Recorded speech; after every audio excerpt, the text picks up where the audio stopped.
बिस्मिल्लाहिर्रहमानिर्रहीम अस्सलाम वालेकुम। मैं अपने मोअज़्ज़ज़ नाज़रीन और प्यारे दोस्तों को मैसा सीक्रेट शेफ़ के किचन में खुश आमदीद कहता हूँ। रेसिपी को शुरू करने से पहले मेरी ये दुआ है कि अल्लाह ताला आपको और आपकी फैमिली को अपनी हिफ्ज़ अमान में रखे, आमीन। आज मैं आपके लिए बहुत ही ज़बरदस्त दानेदार गाजर के हलवे की रेसिपी को शेयर करूँगा।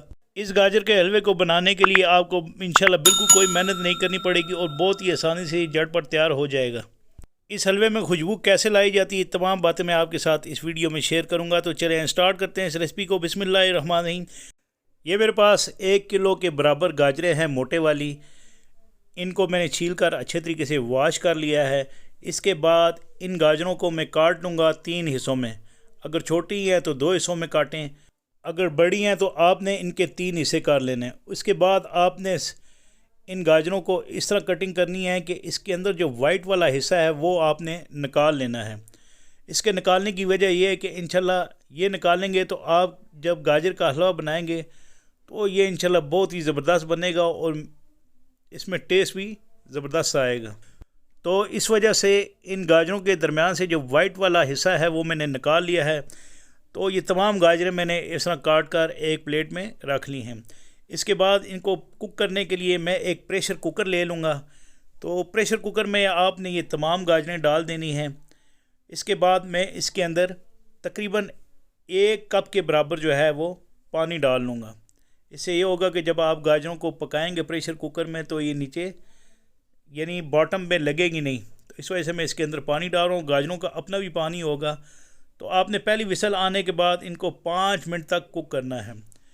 5 मिनट गुजरने के बाद ये देखें ये ज़बरदस्त सी गाजरें तैयार हो चुकी हैं और इन गाजरों के अंदर अलग सा पानी भी होगा, वो आपने इन गाजरों के अंदर से ये पानी निकाल लेना है, क्योंकि गाजरों का ये पानी हमारे किसी काम का नहीं। इसके बाद जब गाजरें नरम हो जाएंगी तो आपने इसको मैशर के साथ अच्छे तरीके से इन तमाम गाजरों को मैश कर लेना है।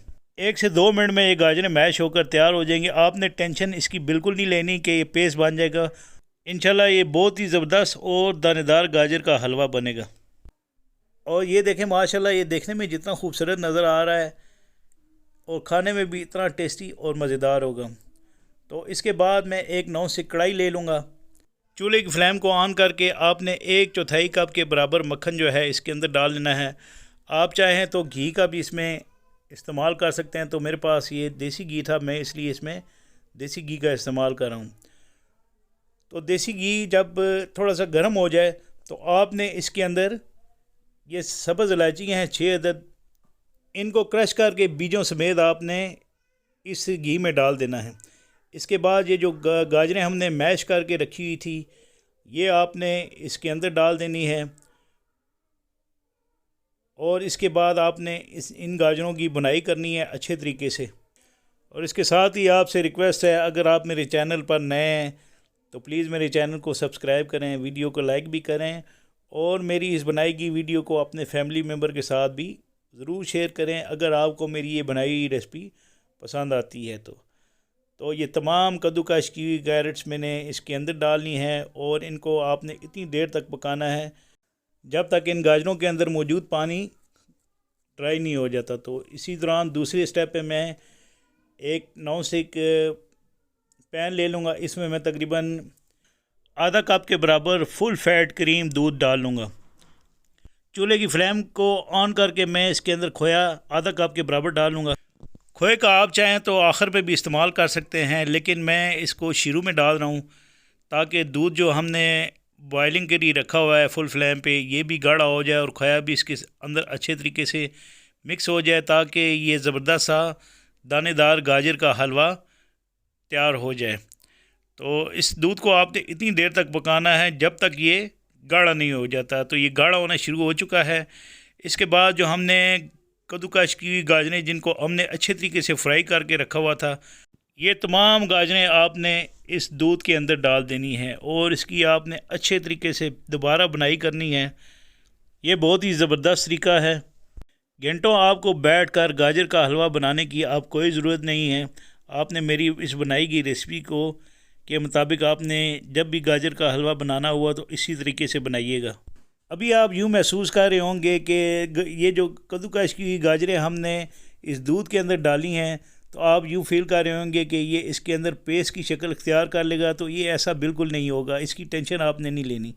आपने इसकी अच्छे तरीके से बुनाई करनी है और इसको पकाते रहना है। इतनी देर तक पकाना है जब तक इसके अंदर जो हमने दूध डाला है वो ड्राई नहीं हो जाता, और जब तक इस गाजर के हलवे में मक्खन डाला हुआ है वो नज़र नहीं आता, तब तक आपने इसकी अच्छे तरीके से बुनाई करनी है।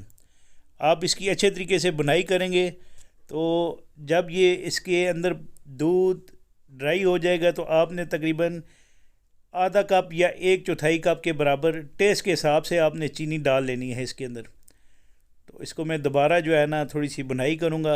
जब आपको घी इसमें नज़र आए तब आपने इसके अंदर ये चीनी डालनी है और मज़ीद इसको आपने पकाना है। इसके बाद मैं इसके अंदर ये खोया डाल लूँगा। ये मेरे पास थोड़ा सा रह गया था खोया, तो मैंने सोचा क्यों ना इसको आखिर में डाल लूँ, तो इस वजह से ये खोया भी मैं इसके अंदर डाल रहा हूँ। तो अगर आपके घर में मेहमान जब भी आए तो आपने ये खोया जो है आखिर में भी इसमें डाल सकते हैं, टॉपिंग पे अच्छी सी डेकोरेशन करने के लिए। आपने कोशिश करनी है कि इस हलवे की ज़्यादा से ज़्यादा आप बुनाई करें ताकि इसमें जो घी नज़र आना शुरू हो जाए। आप इसको जितनी देर तक पकाते जाएंगे ये इंशाल्लाह एक एक दाना इसका नज़र आना शुरू हो जाएगा और इसके टेस्ट में भी इजाफ़ा होना शुरू हो जाएगा। तो ये हमारे गाजर का बनाया हुआ हलवा झटपट जो हमने तैयार किया है ये इंशाल्लाह बिल्कुल रेडी है। तो ये देखें एक एक दाना माशाल्लाह इसका इस तरह नज़र आ रहा है। तो इसकी आपने मज़ीद बुनाई करनी है और बिल्कुल इसको आपने ड्राई करना है। जब तक इसके अंदर घी नज़र नहीं आ जाता तब तक आपने इसको पकाना है। तो इंशाल्लाह ये गाजर का हलवा हमारा तैयार है। इसके बाद मैं इसकी डेकोरेशन कर लूँगा। मैंने एक प्लेट ले ली है और 1 बाय 1 करके मैं गाजर का हलवा इस प्लेट में डालूँगा। और जब भी आपके घर में मेहमान आए तो आपने इस गाजर के हलवे को एक ट्रे में डेकोरेट करके आपने सर्व करना है। तो मैं प्लेट में डाल रहा हूँ। आपने खूबसूरत सी डिश लेनी है, उसमें गाजर का हलवा डालकर इसमें क्रश किए हुए बादाम और पिस्ते डाल देने हैं और उसके बाद इसके ऊपर खोया डालकर आपने इसको सर्व करना है। तो इसके साथ ही मैं अपने मुअज़्ज़ज़ नाज़रीन और प्यारे दोस्तों से इजाज़त चाहता हूँ। अल्लाह ताला आप सबका आमीन नासिर, जज़ाकुमुल्लाह खैर।